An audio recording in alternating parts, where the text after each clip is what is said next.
Serena won Entrepreneur of the Year last year in Australia. She owns a big outsourcing company and a bunch of websites that if I told you what she did, that would be a whole other conversation. Fabulous. So give her a big round of applause. Congratulations. Nice to meet you. And thank you so much your for pen. sharing all your information with us. Yes, I've actually got a few of your products, but I had to just wear something just Oh, in on the thank review. you. She has my sitting there. Zero Foxx pin on. Zero Foxx. Talking about that, I love all the stuff that I learnt about you in regards to your place of yes and Zero Foxx and get off my jocks and everything like that, but I didn't think it was appropriate to wear it.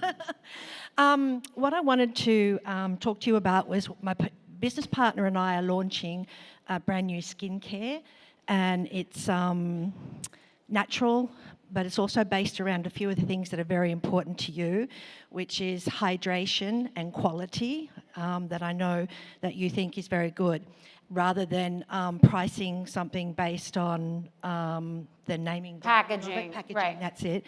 So, and we've done that with ours, and it's called eveforbiddenbeauty.com.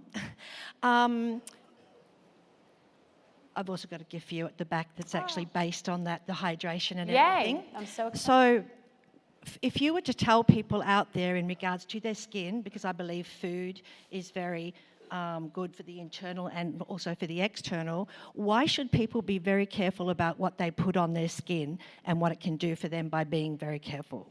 I don't know how old most people are, if there's anybody in their 20s, but when I was in my 20s, I had the worst, it was the same thing.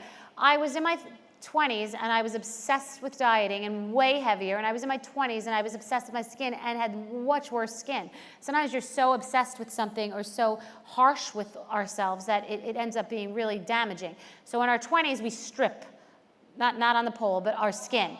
We always want to get rid of the pimples and strip your skin. And when you get into your 30s, you start to realize, like, nourish and feed and hydrate. And even I'm the one on a plane, on a commercial plane, that will put that mask on that you buy, that like face mask, not the cream, like the actual, you look like Hannibal Lecter.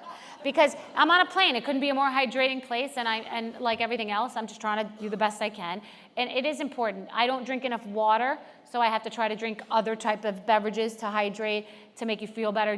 Getting dehydrated is like the worst thing it gets you sick. It gives women UTIs. It is bad for your digestion. It's bad for stress. Actually, it's flying bad for as your well. sleep. What? Flying, when you're flying. Flying, I travel for all of you. Flying is is so bad for you, germs in the air, etc. So I think feed your skin is entirely important, especially with food. Hydrating foods, high volume foods, water-based foods. You can't consume all of this information. And your skincare. And your skincare regimen, absolutely. Do not have a lot of perfumes, and less is more with Thank you. perfumes and chemicals and things like that. Thank you so much for sharing that with us. A pleasure meeting you.